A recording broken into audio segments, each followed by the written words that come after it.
परंतु परमेश्वर ने नूह और जितने बनेले पशु और घरेलू पशु उसके संग जहाज में थे उन सबों की सुधि ली।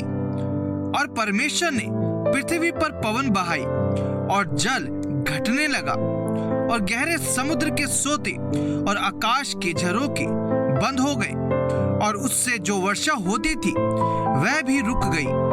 और 150 दिन के पश्चात जल पृथ्वी पर से लगातार घटने लगा।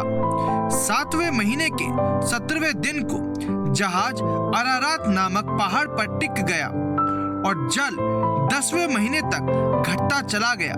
और 10वें महीने के पहले दिन को पहाड़ों की चोटियां दिखाई दी। फिर ऐसा हुआ कि 40 दिन के पश्चात नूह ने अपने बनाए हुए जहाज की खिड़की को खोलकर एक कौवा उड़ा दिया। जब तक जल पृथ्वी पर से सूख न गया तब तक कौवा इधर उधर फिरता रहा। फिर उसने अपने पास से एक कबूतरी को भी उड़ा दिया कि वे देखे कि जल भूमि पर से घट गया कि नहीं। उस कबूतरी को अपने पैर टेकने के लिए कोई आधार ना मिला तो वह उसके पास जहाज में लौट आई, क्योंकि सारी पृथ्वी के ऊपर जल ही जल छाया था।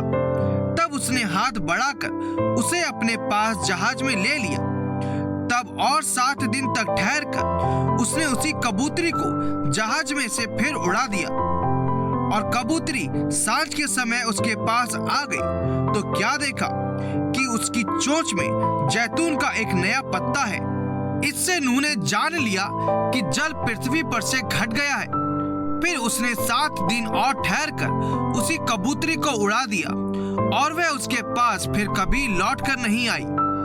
नूह की आयु के 601 वर्ष के पहले महीने के पहले दिन जल पृथ्वी पर से सूख गया।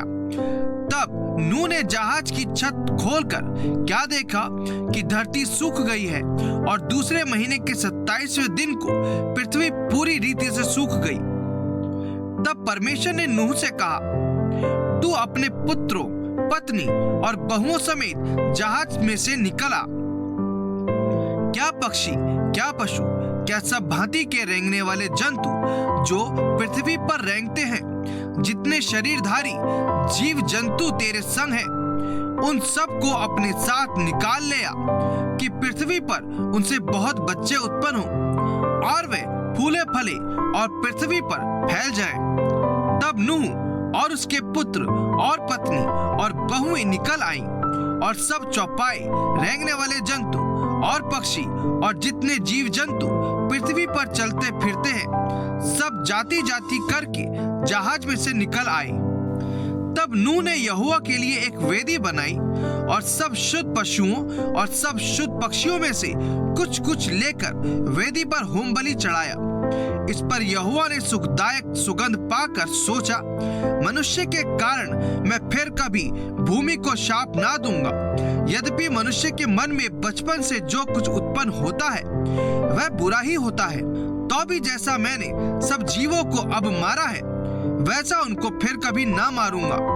अब से जब तक पृथ्वी बनी रहेगी तब तक बोने और काटने के समय, ठंड और तपन, धूप काल और शीतकाल, दिन और रात निरंतर होते चले जाएंगे।